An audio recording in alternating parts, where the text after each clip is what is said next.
मित्रांनो नमस्कार. 22 मे 2026चा तो दिवस होता. एक 65 वर्षाची म्हातारी तिच्या घरी बसलेली होती. तिला अचानक चक्कर आल्यामुळे तिच्या शेजारच्या लोकांनी तिला दवाखान्यात घेऊन गेले. डॉक्टर विचारू लागले की ही कोणाची आई आहे किंवा कोणाची नातेवाईक आहे. त्यावेळेला शेजारचे लोक म्हणू लागले की हिची पोरं अमेरिकेत राहतात. आता सध्याला तर ही म्हातारी दोघंच राहतात. त्यावेळेला डॉक्टर विचारू लागतात की म्हातारं जेवण आहे का? त्यावेळेला शेजारी म्हणतात की नाही. डॉक्टरांना विचारतात की तुम्ही असं का म्हणताय? त्यावेळेला डॉक्टर म्हणतात की ही म्हातारी गरोदर आहे. ज्यावेळेला शेजापाजाऱ्यांना ही पूर्ण घटना समजते त्यावेळेला हे डोक्याला हात लावतात. या म्हातारीच्या पोराला फोन करतात. पोरगा येतो. ज्यावेळेला त्याने चौकशी केली त्यावेळेला समजलं की हिच्या घरात काम करणारा 25 वर्षाचा नोकर त्यानेच हिला गरोदर केले. तर नेमकी काय आहे घटना? पूर्ण घटनेचा तपशील देतो मी तुम्हाला. बाकी तुम्ही व्हिडिओ शेवटपर्यंत बघा. आपले व्हिडिओ आवडत असतील तर व्हिडिओला लाईक पण नक्कीच करा. तर नमस्कार मित्रांनो, या घटनेची सुरुवात होते 2001 पासून. संजय नावाचा एक व्यक्ती, या संजयपाशी स्वतःची 2-3 एकर शेती होती. लातूर जिल्ह्यामध्ये छोटंसं गाव. त्याच गावामध्ये राहून हा शेती करायचा. व्यवसायामध्ये थोडासा हातपाय पसरत होता, पण एवढा काही चांगला चालत नव्हता व्यवसाय. गावामध्येच किराणा दुकान होतं, त्याच्यामुळे हा शेतीतच जास्त लक्ष द्यायचा. शेतीतून ज्वारी मका करायचा, उत्पन्न यायचं, त्याच्यातून त्याचं घर चालायचं. याची पत्नी घरीच काम करायची. तिच्याकडे 2 गायी करून दिलेल्या होत्या. त्या गायींना चारा पाणी करायची. त्याच्यातून येणाऱ्या पैशातून तिच्या पोराचं शिक्षण करायची. सूरज नावाचा तिचा पोरगा. या सूरजचा जन्म 2001मध्ये झालेला होता. त्याच्याच गावामध्ये. सूरज आईबापाचा लाडका होता. एकटाच होता. याला भाऊ नव्हता ना बहीण नव्हती. त्यामुळे घरामध्ये 3 लोकांचंच कुटुंब. 3 लोकांच्या कुटुंबाला कितीच लागतोय पैसा. पण हा जो संजय आहे तो विचार करायचा की माझा पोरगा सूरज, याच्यासाठी माझं आयुष्य निच्यावर आहे. मी याच्यासाठी भरपूर काही करील. यामुळे पती पत्नी मेहनत करायचे आणि सूरजला चांगलं आयुष्य द्यायला बघायचे. पण हा सूरज जो होता याला एवढं प्रेम मिळालेलं होतं, त्याच्यामुळे हा एकदम बिघडलेला व्यक्ती बनलेला होता. तुम्ही कधी बघितलं असेल, कोणाला 4 पोरीनंतर एक पोरगं होतं, कोणाला एकटंच पोरगं असतं. त्यांच्याकडे कधी निरीक्षण करा तुम्ही. ती पोरं अशी बिघडलेली असतात. आता आपण कसं नॉर्मल चालतो ते नॉर्मल चालत नाहीत रस्त्याने सुद्धा. इकडं कोणाला तर काय कर, कोणाला तर काय कर. ह्यात त्यांच्याकडे काय खायला नसतं, पण एवढा माजल्याने करतात ना की त्याच्याबद्दल काय बोलूनच उपयोग नाही. बरं ते जाऊ द्या विषयी. आता मी तुम्हाला सांगत होतो या सूरजबद्दल. सूरज मित्रांनो जसा जसा मोठा होत होता, म्हणजे 8वीला गेला, 9वीला गेला, त्याच्याच वर्गातल्या पोरींसोबत हा वाईट करायचा, त्यांची छेड काढायचा. कधी कधी त्या बाथरूममध्ये गेले असताना त्यांच्या बाथरूममध्ये दगडं टाकायचा. त्याची कंप्लेंट कायम पोरी प्रिन्सिपलपाशी करायच्या. हा प्रिन्सिपल त्याला मारायचा. त्यावेळेला त्याच्या बापाने ठरवलं की याचं तर असं चालणार नाही, याला आपण बोर्डिंगला टाकू. या सूरजला काही दिवस त्याच्या बापाने बोर्डिंगला टाकलं. त्या ठिकाणी राहून तो थोडासा सुशिक्षित झाला. त्याला तिथं शिस्त लागली थोडीफार. पण शेवटी कसं आहे, कुत्र्याचा शेपूट वाकडा तो वाकडाच. तो तसाच राहणार कायम. हा सूरज काय सुधारणार होता काय? हे ज्या वेळेला यांनी 10वीमध्ये ॲडमिशन घेतलं होतं त्यावेळेला त्याचं त्या ठिकाणी प्रेमप्रसंग चालू झाला होता. त्या ठिकाणी असलेली शीतल नावाची पोरगी, त्या शीतलसोबत याने खूप दिवस प्रेम केले. प्रेमाचं रूपांतर संबंधामध्ये झालं. पण त्या ठिकाणी त्याने त्या शीतलला गर्भवती केलं. ज्यावेळेला शीतल गर्भवती झाली त्यावेळेला तिच्या घरच्यांना समजलं. त्यांनी तिला घरी बोलावून त्या ठिकाणी चांगली तिची सुताई केली आणि त्यांना समजलं की या सूरजने केलेलं आहे सगळं. त्यावेळेला या सूरजलाही त्या घरच्यांनी मारहाण केली. आता या सूरजचे वडील संजय एकदम परेशान झाले होते की पोरगा कुठं ठेवायच्याच लायकीचा नाही. इथं ठेवला, इथं परेशानी करतो. हॉस्टेलला गेला, तिथं तर महाकांड करून आला. त्यावेळेला ते सूरजला घरी बोलवतात, शाळा वगैरे बंद करतात आणि त्यांच्यासोबत दुकानावरती बसवायला लावतात. आता सूरजची आई शेतामध्ये काम करायची, तिचे वडील पण शेतामध्येच काम करू लागायचे आणि सूरज दुकान सांभाळायचा. सूरजने आता 10वीमधून शाळा सोडली होती.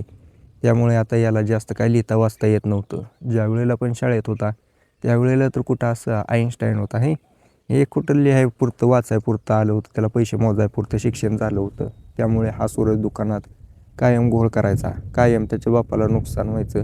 त्यावेळेला त्याचा बाप म्हणायचा की तुझं नेमकं मी करू काय? ना तू शाळेत शिकला, ना तुला दुकानात बसवलं तिथं जमेना. नेमकं असं तर तुझं नाही चालणार. त्याचे वडील त्या ठिकाणी बसून रडायला लागतात. त्यांचं रडणं बघून या सूरजला वाईट वाटतं. त्याला वाटतं की मी काय केलं आजपर्यंत? ना शाळा शिकलो, ना व्यवसाय करतो, तर ते पण चांगल्या प्रकारे करत नाही.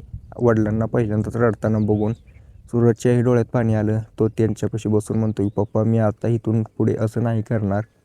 मला एकदा चान्स द्या. मी इथून पुढे चांगल्या पद्धतीने वागेन. ज्या वेळेला सूरज असं म्हणतो त्यावेळेला वडील म्हणतात, ठीक आहे, तुला मी आता काहीच बोलत ना, तुझ्या हिशोबाने कसं करायचं तसं कर. तू दुकान चालव, शेती कर, फक्त आम्हाला जगव चांगल्या प्रकारे. सूरज त्यांना होकार देतो आणि दुकानावरती बसू लागतो. आता दुकानावरती चांगल्या प्रकारे लक्ष देऊन सामान विकत होता. दुकानाची चांगली प्रगती होत होती. नवीन नवीन आयडिया घेऊन आला तो दुकानामध्ये. असं करू तसं करू. त्याच्यामुळे त्याचं दुकान चांगल्या प्रकारे मोठं झालं होतं. पण विषय असाच आहे की एखाद्या माणसाची खोड लागलेली असते ना, ती जिवंतपणी कधीच जात नाही, मेल्याशिवाय तर जातच नाही. या सूरजला ना अनेक महिलांकडे बघण्याची सवय लागली होती. एक प्रकारे असं म्हणू शकतो की हा त्या ठिकाणी हौसी व्यक्ती झालेला होता. याला महिला बघितल्याशिवाय चैन पडत नव्हती. त्याच्यामुळे हा दुकानामध्ये येणाऱ्या महिला बघायचा, त्यांच्याकडे वाईट नजरेने बघायचा. त्यामुळे त्या दुकानामध्ये महिलाच येणं कमी झालेलं होतं. कधीकधी त्या त्यांच्या पतीला पाठवून द्यायच्या, कधी त्यांच्या लहान लेकरांना पाठवून द्यायच्या, पण त्या महिला कधी येत नव्हत्या. जर चुकून माकून कधी एखादी महिला आलीच तर तिच्या शरीराकडे असं बघायचा जसं काय हा तिला खाऊनच टाकेल. 22 मार्च 2021ची ती तारीख होती. सकाळचे 6 वाजलेले असतील. याने दुकान उघडल्यानंतर सकाळ सकाळ 7 वाजता अनुपमा नावाची एक 32 वर्षांची महिला त्याच्या दुकानावरती आली. ज्यावेळेला हा तिच्या शरीराकडे बघतो त्यावेळेला दिसायला अतिशय सुंदर होती. पण जसं जसं वर बघत जातो तसं तिच्या कपाळावरती टिकली नव्हती, तिचा सिंदूर नव्हता. त्यामुळे याच्या लक्षात आलं की ही विधवा महिला आहे. त्यावेळेला हा सूरज तिला म्हणतो की बोला की वहिनी, काय पाहिजे? ती म्हणते की मला शॅम्पू दे, एक साबण दे आणि दात घासाचं कोलगेट दे. हा तिला देतो. त्यावेळेला त्याचं बिल झालं होतं 300 रुपये. त्या अनुपमाला पण माहिती होतं की याचं 300 रुपये बिल होतं आहे. पण त्यावेळेला सूरज म्हणला की तुम्ही आमच्या दुकानात पहिल्यांदा आलात, त्याच्यासाठी तुम्हाला डिस्काउंट देऊन मी हे 100 रुपयेमध्ये देतो आहे. अनुपमाला आश्चर्य वाटलं की असं कसं काय होऊ शकतं, 100 रुपयेमध्ये कसं काय देऊ शकतो हा व्यक्ती. पण ती म्हणते की जाऊ द्या, असेल डिस्काउंट वगैरे दिलेला. त्यामुळे ती त्या ठिकाणाहून तिचं सामान घेते, घरी जाते. आता तिला 1-2 दिवसानंतर साखरची गरज पडते. त्यावेळेला तिला आठवतं की तो सूरज दुकानवाला तिला भरपूर डिस्काउंट देतो, त्याच्या दुकानात स्वस्त सामान मिळते. त्याच्यामुळे ती त्या ठिकाणी गेली. सूरज बघतो तिला, त्यावेळेला खुश होतो. त्याला समजलं होतं की आता हे आपल्या दुकानात नक्कीच येणार. त्यावेळेला तो म्हणतो की वहिनी, तुम्ही येत जाऊ नका हो, तुम्ही मला नंबर द्या तुमचा आणि व्हॉट्सअपवरती लिस्ट पाठवा, मी तुम्हाला घरपोच सगळी सेवा देईल. त्यावेळेला ती अनुपमा खुश होते, त्याला नंबर देते, म्हणते की मला इकडे यायची पण गरज पडणार नाही, चांगला दुकानदार आहे. सूरज तिचा नंबर घेतो आणि व्हॉट्सअपवरती हाय टाकतो. म्हणतो की जर काय गरज पडली तर मला हाय टाका, मला काय गरज पडली तर मी तुम्हाला हाय टाकेन. त्यावेळेला ही अनुपमा होकार देते, साखर घेऊन घरी निघून येते. 1-2 दिवसानंतर तिला शेंगदाणे पाहिजे होते. ती 2 किलो शेंगदाणं, एक निरम्याचा पुडा असं लिहून पाठवते आणि हा स्वतः सूरज ते सगळं सामान घेऊन तिच्या घरी पोहोचवतो. आता याची ही सेवा बघून अनुपमा खुश होते. आता या दोघांमध्ये हळूहळू बोलणं चालणं वाढू लागलं. या दोघांमध्ये एक प्रकारे म्हणू शकतो की प्रेमच वाढलं. एक तर ही अनुपमा होती, ती विधवा महिला होती, त्यामुळे तिला कसलीच अडचण नव्हती. तिलाही एखाद्या पार्टनरची गरज होती. पण सूरजचं तसं नव्हतं. सूरज अजून जवान होता, 21-22 वर्षाचा, दुकान चालवायचा. त्यामुळे त्याच्या वडिलांना काळजी होती की याने चुकीचं काही करू नये. पण हा चुकीचं करतच होता. हा अनुपमाच्या संपर्कात आला. नुसतं संपर्कातच नाही आला तर याने तिच्यावरती पैसे लुटायला पण चालू केलं. आता हळूहळू याच्या दुकानाचा सेल कमी झाला, दुकानावरती लक्ष कमी झालं. त्याच्यामुळे याचं नुकसान होऊ लागलं. दुसरीकडे हा जो सूरज आहे, हा अनुपमासोबत संबंध बनवायचा आणि तिथंच पडे पडलेला असायचा. त्याच्यामुळे काही दिवसातच त्याच्या दुकानाला टाळं लागलं. नुकसान होऊन गेलं होतं पूर्णपणे. त्याच्यामुळे आता हा सूरज काही करू शकत नव्हता. दुकान बंद करण्याशिवाय पर्याय नव्हता. दुकान बंद झालं. त्याचा बाप विचारतो की कसं काय झालं, दुकान कसं काय बंद होऊ शकतं? मी एवढे वर्ष दुकान चालवलं, मला कधी अडचण आली नाही, ग्राहक नव्हते तरी मी फायद्यात चालवलं, तुझं नुकसान कसं काय होऊ शकतं? मला तर तुझ्यामध्येच गडबड वाटते. पण लवकरच या सूरजला समजतं की हे सगळं या अनुपमामुळे झाले. हिच्या नादी लागलो नसतो तर मी दुकान कधीच बंद केलं नसतं, मला तोटा कधीच झाला नसता. त्या दिवशीपासून हा सूरज त्या अनुपमाला बोलणं बंद करतो. पण ही जी अनुपमा होती, हिला सूरजची सवय लागलेली होती. सूरजला मागच लागते की तू काय येत नाही, तू माझ्यासोबत संबंध का करत नाही. त्यावेळेला सूरज म्हणतो तुझ्यामुळं माझं नुकसान झाले, मी तुला काय भेटणार, बोलणार नाही. माझा बाप माझ्यावरती ओरडतोय, माझं दुकान बंद झालं, त्यामुळे मी तुला काय भेटणार नाही. पण अनुपमा एवढ्यात सोडणार होती का? एकतर तिला भरपूर दिवसातून या सगळ्या गोष्टीचा अनुभव आला होता, शरीर संबंध वगैरे करायचा. त्यामुळे ती त्याच्या मागच लागते. आता ही अनुपमा सूरजच्या घरापर्यंत पोहोच होती. त्यावेळेला त्याच्या वडिलाला समजतं की या गोष्टीमुळे याचं दुकान बंद झाले. त्या ठिकाणी त्याचा बाप त्याला भरपूर रागवतो आणि म्हणतो की तू कुठल्याच लायकीचा नाही. आता माझ्या गावामध्ये इज्जत घालवली पाक. ही अनुपमा पण तशीच करत होती. पूर्ण गावामध्ये या सूरजची इज्जत घालवत होती. हा सूरज म्हणतो की बापाला आता मी काय करू, इथून पुढे तर असं करत नाही, पण याच्यातून मला कसं तरी वाचवा. त्याचा बाप म्हणतो आता तू काय करू शकतो मला सांग ना. जी घटना केली ती खूप निंदनीय घटना आहे. तुझं वय किती 21-22, त्या महिलेचं किती 35-36 वय. तू तिच्या नादी लागला. अरे मला एकदा सांगितलं असतं मी तुझं लग्न लावून दिलं असतं ना. सूरजचा बाप त्याला म्हणतो की आता माझ्याकडे एकच पर्याय आहे तुला याच्यातून वाचवण्याचा, तुझं लग्न लावून देतो. ज्या वेळेला सूरज हे ऐकतो त्यावेळेला मनातल्या मनात खुश पण होतो, पण त्याला एक भीती पण होती. आपण कमवत नाही काय, आता दुकान तर बंद झालंय, एकतर गावामध्ये आपली बदनामी, आपल्याला पोरगी कोण देईल, जरी दिली तर ती टिकवायची कशी. त्याच्यामुळे तो भीत होता. पण त्याचा बाप म्हणला बघ माझ्याकडे तर काय पर्याय नाही, एकच पर्याय आहे तुझं लग्न लावून देणे. त्यावेळेला तो होकार देतो. आता याच्यासाठी स्थळं वगैरे शोधायला चालू होते. मित्रांनो गावामध्ये तर कोणी याला पोरगी देणार नव्हतं आणि आसपासच्या 10-5 गावामध्ये तर विषयच नव्हता याला पोरगी देण्याचा, एवढा हा बदनाम होता. त्याच्यामुळे याच्या वडिलांनी एजंटला पैसे देऊन त्याच्यासाठी पोरगी बघितली. आता काही दिवसानंतर या दोघांचं लग्न होणार होतं. पोरीसोबत नंबर वगैरे शेअर झाला. या दोघांमध्ये बोलणं चालणं चालू झालं. हे दोघं बोलायचे, चांगली स्वप्न रंगवायचे. या सूरजने खूप स्वप्न रंगवली की लग्न झाल्यावर हे करू ते करू, पण याच्यासोबत पुढे चालून असा काही कांड होणार आहे याला अजिबात माहीत नव्हतं. मित्रांनो ज्या वेळेला या सूरजचं त्या पोरीसोबत लग्न झालं, शेवटी एजंटनं आणलेली पोरगी होती. काही दिवस याच्यासोबत राहिली, चांगल्या प्रकारे राहिली, पण तिने याला संबंध बनवू दिले नाहीत. आज माझे पिरियड्सच आहेत, आज माझं मनच करत नाही, मला भीतीच वाटते, असं बोलून बोलून तिने 15 दिवस घालवले. ज्या वेळेला 10-15 दिवस झाले त्यावेळेला तिच्या लक्षात आलं होतं की घरामध्ये कुठं काय ठेवलेलं आहे. त्यावेळेला त्या पोरीने घरातले पूर्ण सोनं पैसे घेऊन फरार झाली. आता सूरज डोक्याला हात लावतो. सूरज विचार करतो की आता माझं काय चुकलं नेमकं. मी ठरवलं होतं की आता हिच्यासोबत आयुष्य घालवीन, पण हिनेच धोका दिला, पैसे घेऊन पळाली. पण शेवटी माणसाचं जुनं कर्म त्याला आडवं येतात कायम. त्याने जे पहिलं कुटाणं केलेले आहेत त्याच्यामुळे ही घटना घडली असं त्याला वाटू लागलं. पण गावामध्ये काही लोकांना असं वाटू लागले की सूरजमध्येच काही दम नाही, त्याच्यामुळे त्याची पत्नी 10 ते 15 दिवसात पळून गेली. याच्या मर्दानगीवर सवाल उचलू लागले. आता या सूरजला आणि त्याच्या बापाला गावात जाणं पण सोपं नाही राहिलं. त्याच्या गावामध्ये याची पूर्ण बदनामी झाली होती, नावं ठेवायची लोक. त्यामुळे या सूरजला त्याचा बाप म्हणला की तुला आता एकच पर्याय आहे, कुठंतरी शहरात जाऊन काम करणे आणि त्या ठिकाणीच राहणं, काही वर्ष तिकडंच राहा. तुझे ज्या वेळेला इथलं वातावरण शांत होईल त्यावेळेला तो इकडे या. सूरज त्याला होकार देतो आणि रात्रीचे 8-9 वाजता त्याचा बाप त्याला गाडीवरती रेल्वे स्टेशनवरती सोडा येतो. चांगली बॅगमध्ये कापडं भरलेली होती.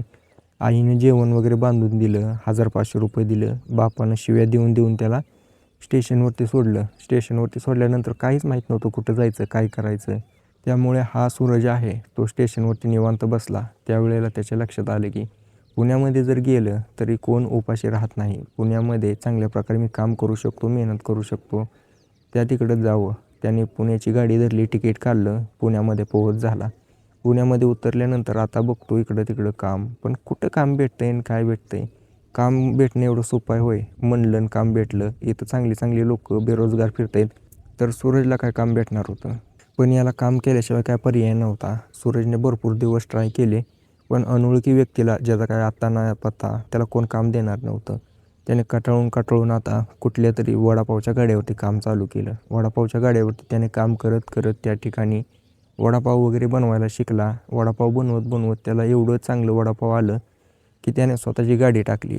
स्वतःची गाडी टाकली, व्यवसाय तर चांगला चालू लागला होता. हे सगळं खरं आहे, पण सूरज पुण्यामध्ये नवीन होता, नवीनच व्यवसाय चालू केला, चांगला व्यवसाय धंदा होत होता. पण ज्या ठिकाणी पहिली लोक काम करत होती त्यांचा धंदा बसला ना, त्याच्यामुळे हे लोक सूरजला धमकी देऊ लागली की तू इथून जा. त्या ठिकाणी तिथल्या गुंड लोकांनी याला धमकी द्यायला चालू केली, हप्ता दे. परत तिथली महानगरपालिका कुठेही गाड्या लावल्यामुळे त्याला धमकी देऊ लागली की ते लावू नको. आता या सगळ्या गोष्टीला कंटाळून सूरज विचार करतो की हे तर माझ्यासाठी शक्य नाही की असं कुठंही व्यवसाय करणे, आता कोणाच्या तर घरी कामच करावं. ज्या वेळेला या सूरजने काम शोधायला चालू केलं त्यावेळेला त्याने बघितली पेपरमध्ये बातमी की एका म्हातारीच्या घरी कामासाठी पोरगा पाहिजे, जो की तिथंच राहू शकेल, त्याच्यापाशीच खाऊ शकेल, त्यांची सेवा करेल. यांची पोरं अमेरिकेत काम करत आहेत. त्यावेळेला हा सूरज त्या पत्त्यावरती पोहोचतो. पेपरमध्ये दिलेल्या पत्त्यावरती हा सूरज त्या ठिकाणी पोहोच झाला. बघतो तर काय, भला मोठा वाडा आहे जुन्या प्रकारचा. दरवाजा वाजवतो, कडी वाजवतो.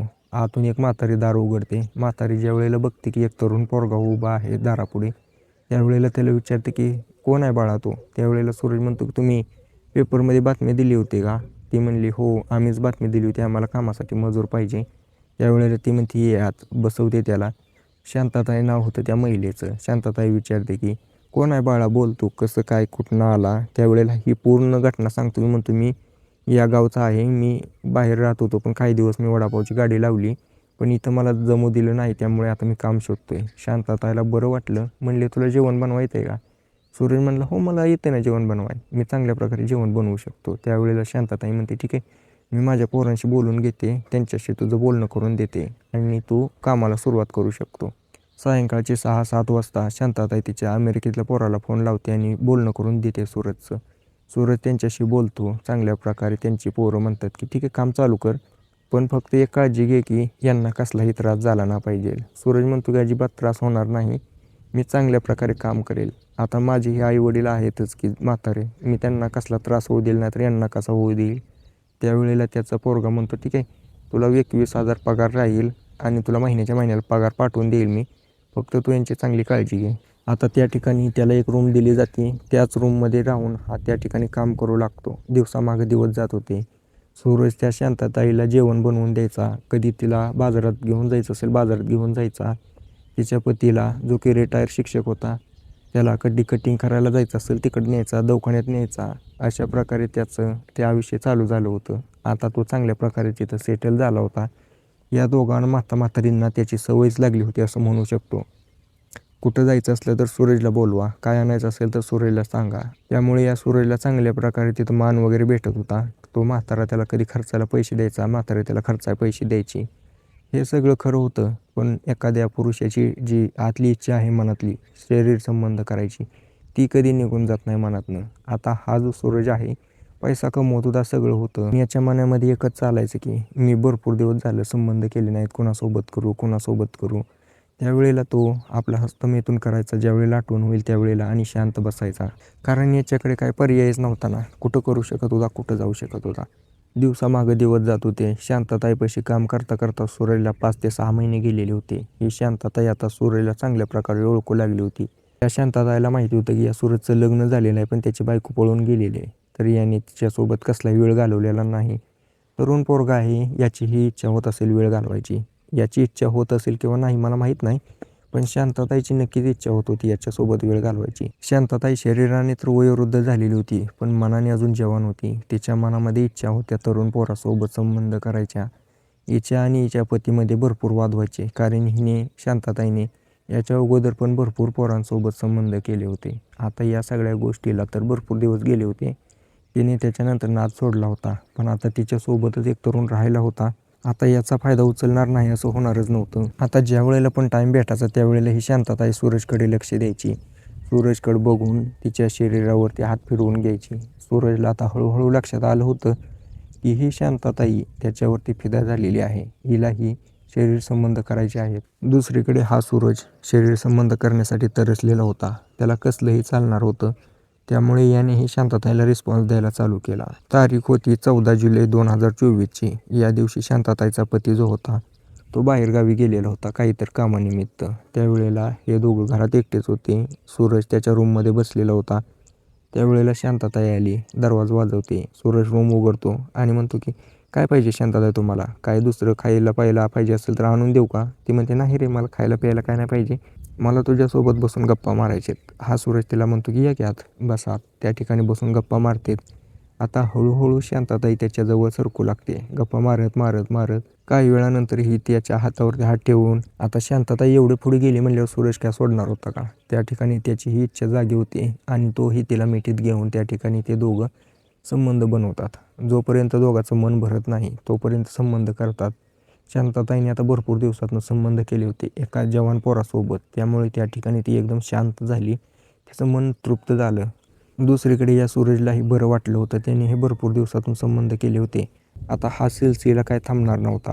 आता ज्या वेळेला पण या दोघांना टाईम भेटायचा त्यावेळेला हे दोघं संबंध करायचे. पण अशा गोष्टी काही लपून राहत नाहीत. आता त्या शांतताईचा पती जो की 70 वर्षाचा होता, त्याला या सगळ्या गोष्टीचा अनुभव होता. त्यामुळे त्याच्या लवकरच गोष्ट लक्षात आली. त्याने त्याला विचारणा चालू केली, "तू असं का करते? मी तुला अगोदर सांगितलं होतं तू नको करू." पण ही शांतता ही ऐकण्याच्या मनस्थितीत नव्हती. ही त्या सूरजसोबत मिळून तिच्या पतीचाच काटा काढते आणि तिच्या लेकराला सांगते की याला हार्ट अटॅक आला होता त्यामुळे गेला. आता कोणी लक्ष देत नाही. वयोवृद्ध व्यक्ती होता, म्हणले आला असेल हार्ट अटॅक. त्यावेळेला त्या ठिकाणी त्याचा विषय सोडून दिला. आता या शांतताईला रान मोकळं सापडलं होतं. सूरजसोबत कायम ही संबंध बनवायची. मित्रांनो, या शांतताईला सूरजबद्दल एवढं प्रेम झालं होतं संबंध बनवता बनवता की हिला वाटायचं की या सूरजकडून तिला एक संतान असावं, ही गरोदर व्हावी, या दोघांच्या प्रेमाची हिच्याकडे निशाणी असावी. आता विषय हाच होता की ही शांतताई काय गरोदर राहू शकत नव्हती. तिचं वय होतं 70-72.